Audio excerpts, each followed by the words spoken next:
شروع اللہ کا نام لے کر جو بڑا مہربان نہایت رحم والا ہے۔ الف لام را، یہ حکمت والی کتاب کی آیتیں ہیں۔ کیا لوگوں کو تعجب ہوا کہ ہم نے انہی میں سے ایک شخص کو حکم بھیجا کہ لوگوں کو ڈر سنا دو اور ایمان لانے والوں کو خوشخبری دے دو کہ ان کے پروردگار کے ہاں ان کا سچا درجہ ہے۔ ایسے شخص کی نسبت کافر کہتے ہیں کہ یہ تو کھلا جادوگر ہے۔ تمہارا پروردگار تو اللہ ہی ہے جس نے آسمان اور زمین 6 دن میں بنائے، پھر عرش پر جلوہ افروز ہوا۔ وہی ہر ایک کام کا انتظام کرتا ہے، کوئی اس کے پاس اس کی اجازت حاصل کیے بغیر کسی کی سفارش نہیں کر سکتا۔ یہی اللہ تمہارا پروردگار ہے تو اسی کی عبادت کرو۔ بھلا تم غور کیوں نہیں کرتے؟ اسی کے پاس تم سب کو لوٹ کر جانا ہے۔ اللہ کا وعدہ سچا ہے، وہی خلقت کو پہلی بار پیدا کرتا ہے، پھر وہی اس کو دوبارہ پیدا کرے گا تاکہ ایمان والوں اور نیک کام کرنے والوں کو انصاف کے ساتھ بدلہ دے۔ اور جو کافر ہیں ان کے لیے پینے کو نہایت کھولتا پانی اور درد دینے والا عذاب ہوگا، کیونکہ وہ کفر کرتے تھے۔ وہی تو ہے جس نے سورج کو خوب روشن اور چاند کو بھی منور بنایا اور چاند کی منزلیں مقرر کی تاکہ تم برسوں کا شمار اور کاموں کا حساب معلوم کرو۔ یہ سب کچھ اللہ نے تدبیر سے پیدا کیا ہے۔ سمجھنے والوں کے لیے وہ اپنی آیتیں کھول کھول کر بیان فرماتا ہے۔ رات اور دن کے ایک دوسرے کے پیچھے آنے جانے میں اور جو چیزیں اللہ نے آسمان اور زمین میں پیدا کی ہیں سب میں ڈرنے والوں کے لیے نشانیاں ہیں۔ جن لوگوں کو ہم سے ملنے کی توقع نہیں اور دنیا کی زندگی سے خوش اور اسی پر مطمئن ہو بیٹھے اور ہماری نشانیوں سے غافل ہو رہی ہیں، ان کا ٹھکانہ ان اعمال کے سبب جو وہ کرتے ہیں دوزخ ہے۔ اور جو لوگ ایمان لائے اور نیک کام کرتے رہے ان کو ان کا پروردگار ان کے ایمان کی وجہ سے جنتوں میں پہنچا دے گا۔ ان کے نیچے نعمت کے باغوں میں نہریں بہہ رہی ہوں گی۔ جب وہ ان میں ان کی نعمتوں کو دیکھیں گے تو بے ساختہ کہیں گے سبحان اللہ، اور آپس میں ان کی دعا سلام علیکم ہوگی، اور ان کا آخری قول یہ ہوگا کہ اللہ رب العالمین کی حمد اور اس کا شکر ہے۔ اور اگر اللہ لوگوں کی برائی میں جلدی کرتا جس طرح وہ طلب خیر میں جلدی کرتے ہیں تو ان کی عمر کی میعاد پوری ہو چکی ہوتی۔ سو جن لوگوں کو ہم سے ملنے کی توقع نہیں انہیں ہم چھوڑے رکھتے ہیں کہ اپنی سرکشی میں بہکتے رہیں، اور جب انسان کو تکلیف پہنچتی ہے تو لیٹا اور بیٹھا اور کھڑا ہر حال میں ہمیں پکارتا ہے۔ پھر جب ہم اس تکلیف کو اس سے دور کر دیتے ہیں تو بے لحاظ ہو جاتا اور اس طرح گزر جاتا ہے کہ گویا کسی تکلیف کے پہنچنے پر ہمیں کبھی پکارا ہی نہ تھا۔ اسی طرح حد سے نکل جانے والوں کو ان کے اعمال آراستہ کر کے دکھائے گئے ہیں، اور تم سے پہلے ہم کئی امتوں کو جب انہوں نے ظلم کیا ہلاک کر چکی ہیں، اور ان کے پاس پیغمبر کھلی نشانیاں لے کر آئے مگر وہ ایسے نہ تھے کہ ایمان لاتے۔ ہم گناہگاروں کو اسی طرح بدلہ دیا کرتے ہیں۔ پھر ہم نے ان کے بعد تم لوگوں کو ملک میں خلیفہ بنایا تاکہ دیکھیں کہ تم کیسے کام کرتے ہو۔ اور جب ان کو ہماری آیتیں پڑھ کر سنائی جاتی ہیں تو جن لوگوں کو ہم سے ملنے کی امید نہیں وہ کہتے ہیں کہ یا تو اس کے سوا کوئی اور قرآن بنا لاؤ یا اس کو بدل دو۔ کہہ دو کہ مجھ کو اختیار نہیں ہے کہ اسے اپنی طرف سے بدل دوں، میں تو اسی حکم کا تابع ہوں جو میری طرف آتا ہے۔ اگر میں اپنے پروردگار کی نافرمانی کروں تو مجھے بڑے سخت دن کے عذاب سے خوف آتا ہے۔ یہ بھی کہہ دو کہ اگر اللہ چاہتا تو نہ میں ہی یہ کتاب تم کو پڑھ کر سناتا اور نہ وہی تمہیں اس سے واقف کرتا۔ بس میں اس سے پہلے تم میں ایک عمر رہا ہوں اور کبھی ایک جملہ بھی اس طرح کا نہیں کہا، بھلا تم سمجھتے نہیں؟ تو اس سے بڑھ کر ظالم کون ہوگا جو اللہ پر جھوٹ باندھے یا اس کی آیتوں کو جھٹلائے؟ بے شک گناہگار فلاح نہیں پائے۔ اور یہ لوگ اللہ کے سوا ایسی چیزوں کی پرستش کرتے ہیں جو نہ ان کا کچھ بگاڑ ہی سکتی ہیں اور نہ کچھ بھلائی کر سکتی ہیں، اور کہتے ہیں کہ یہ اللہ کے پاس ہماری سفارش کرنے والے ہیں۔ کہہ دو کیا تم اللہ کو ایسی چیز بتاتے ہو جس کا وجود اسے نہ آسمانوں میں معلوم ہوتا ہے اور نہ زمین میں؟ وہ پاک ہے اور اس کی شان ان کے شرک کرنے سے بہت بلند ہے۔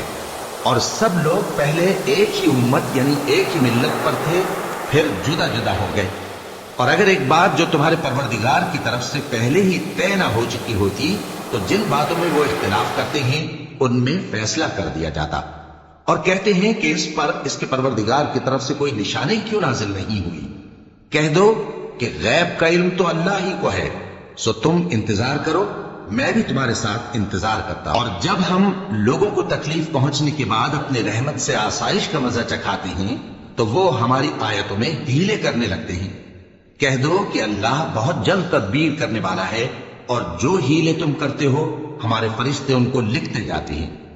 وہی تو ہے جو تم کو جنگل اور دریا میں چلنے پھرنے اور سیر کرنے کی توفیق دیتا ہے، یہاں تک کہ جب تم کشتیوں میں سوار ہوتے ہو اور کشتیاں خوشگوار ہوا کی مدد سے سواروں کو لے کر چلنے لگتی ہیں اور وہ اس پر خوش ہوتی ہیں، تو ناگہاں زناٹی کی ہوا چل پڑتی ہے اور لہریں ہر طرف سے ان پر جوش مارتی ہوئی آنے لگتی ہیں، اور وہ خیال کرتے ہیں کہ اب تو لہروں میں گھر گئے۔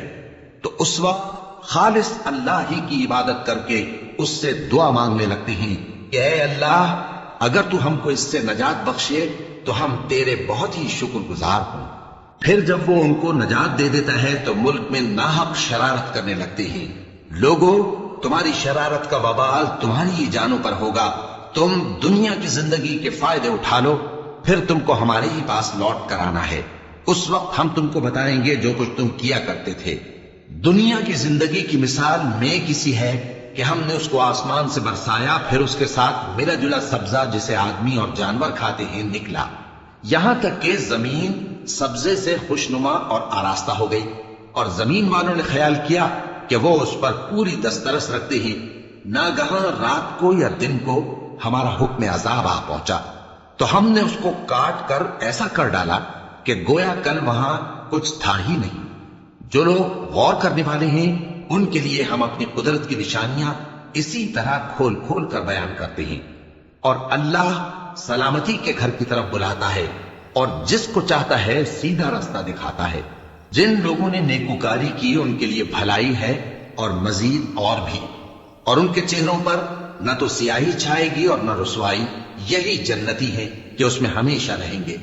اور جنہوں نے برے کام کیے تو برائی کا بدلہ ویسا ہی ہوگا، اور ان کے چہروں پر ذلت چھا جائے گی اور کوئی ان کو اللہ سے بچانے والا نہ ہوگا۔ ان کے چہروں کی سیاہی کا یہ عالم ہوگا کہ ان پر گویا اندھیری رات کے ٹکڑے اڑا دیے گئے ہیں۔ یہی دوزخی ہیں کہ ہمیشہ اس میں رہیں گے۔ اور جس دن ہم ان سب کو جمع کریں گے پھر مشرکوں سے کہیں گے کہ تم اور تمہارے شریک اپنی اپنی جگہ ٹھہرے رہو، تو ہم ان میں جدائی ڈال دیں گے، اور ان کے شریک ان سے کہیں گے کہ تم ہم کو تو نہیں پوجا کرتے تھے، بس ہمارے اور تمہارے درمیان اللہ ہی گواہ کافی ہے، ہم تمہاری پرستش سے بالکل بے خبر تھے۔ وہاں ہر شخص اپنے اعمال کی جو اس نے پہلے کیے ہوں گے جانچ کر لے گا، اور وہ اپنے سچے مالک اللہ کی طرف لوٹائے جائیں گے، اور جو کچھ وہ جھوٹ باندھا کرتے تھے سب ان سے جاتا رہے گا۔ اے پیغمبر، کہو کہ تم کو آسمان اور زمین میں رزق کون دیتا ہے، یا تمہارے کانوں اور آنکھوں کا مالک کون ہے، اور بے جان سے جاندار کون پیدا کرتا ہے، اور جاندار سے بے جان کون پیدا کرتا ہے، اور دنیا کے کاموں کا انتظام کون کرتا ہے؟ تو یہی کہیں گے کہ اللہ۔ تو کہو کہ پھر تم اللہ سے ڈرتے کیوں نہیں؟ یہی اللہ تو تمہارا حقیقی پروردگار ہے، اور حق بات کے ظاہر ہونے کے بعد گمراہی کے سوا ہے ہی کیا؟ تو تم کہاں پھرے جاتے ہو؟ اسی طرح اللہ کا ارشاد ان نافرمانوں کے حق میں ثابت ہو کر رہا کہ یہ ایمان نہیں لائیں گے۔ ان سے پوچھو کہ بھلا تمہارے شریکوں میں کوئی ایسا ہے کہ خلقت کو پہلی بار پیدا کرے اور پھر اس کو دوبارہ بنائے؟ کہہ دو کہ اللہ ہی پہلی بار پیدا کرتا ہے، پھر وہی اس کو دوبارہ پیدا کرے گا، تو تم کہاں الٹے جا رہے ہو؟ پوچھو کہ بھلا تمہارے شریکوں میں کون ایسا ہے کہ حق کا رستہ دکھائے؟ کہہ دو کہ اللہ ہی حق کا رستہ دکھاتا ہے۔ بھلا جو حق کا رستہ دکھائے وہ اس قابل ہے کہ اس کی پیروی کی جائے، یا وہ کہ جب تک کوئی اسے رستہ نہ بتائے وہ رستہ نہ پائے؟ تو تم کو کیا ہوا ہے، کیسا انصاف کرتے ہو؟ اور ان میں کے اکثر محض گمان کی پیروی کرتے ہیں، اور کچھ شک نہیں کہ گمان حق کے مقابلے میں کچھ بھی کارآمد نہیں ہو سکتا۔ بے شک اللہ تمہارے سب اعمال سے واقف ہے، اور یہ قرآن ایسا نہیں کہ اللہ کے سوا کوئی اس کو اپنی طرف سے بنا لائے۔ ہاں، یہ اللہ کا کلام ہے، جو کتابیں اس سے پہلے کی ہیں ان کی تصدیق کرتا ہے، اور انہی کتابوں کی اس میں تفصیل ہے۔ اس میں کچھ شک نہیں کہ یہ رب العالمین کی طرف سے نازل ہوا ہے۔ کیا یہ لوگ کہتے ہیں کہ پیغمبر نے اسے خود ہی گھڑ لیا ہے؟ کہہ دو کہ اگر سچے ہو تو تم بھی اس طرح کی ایک صورت بنا لاؤ اور اللہ کے سوا جن کو تم بلا سکو بلا بھی لو۔ حقیقت یہ ہے کہ جس چیز کے علم پر یہ قابو نہیں پا سکے اس کو نادانی سے جھٹلا دیا، اور ابھی اس کی حقیقت ان پر کھلی ہی نہیں۔ اسی طرح جو لوگ ان سے پہلے تھے انہوں نے جھٹلایا تھا، سو دیکھ لو کہ ظالموں کا کیسا انجام ہوا۔ اور ان میں سے کچھ تو ایسے ہیں کہ اس پر ایمان لے آتے ہیں اور کچھ ایسے ہیں کہ ایمان نہیں لاتے، اور تمہارا پروردگار شریروں سے خوب واقف ہے۔ اور اگر یہ تمہاری تکذیب کریں تو کہہ دو کہ مجھ کو میرے اعمال کا بدلہ ملے گا اور تم کو تمہارے اعمال کا۔ تم میرے اعمال کے جواب دہ نہیں ہو اور میں تمہارے اعمال کا جواب دہ نہیں ہوں۔ اور ان میں بعض ایسے ہیں کہ تمہاری طرف کان لگاتے ہیں، تو کیا تم بہروں کو سناؤ گے اگرچہ کچھ بھی سنتے سمجھتے نہ ہو؟ اور بعض ایسے ہیں کہ تمہاری طرف دیکھتے ہیں، تو کیا تم اندھوں کو رستہ دکھاؤ گے اگرچہ کچھ بھی دیکھتے بھالتے نہ ہوں؟ اللہ تو لوگوں پر ذرا بھی ظلم نہیں کرتا، لیکن لوگ خود ہی اپنے آپ پر ظلم کرتے ہیں۔ اور جس دن اللہ ان کو جمع کرے گا تو وہ دنیا کی نسبت ایسا خیال کریں گے کہ گویا وہاں گھڑی بھر دن سے زیادہ رہے ہی نہیں تھے، اور آپس میں ایک دوسرے کو شناخت بھی کریں گے۔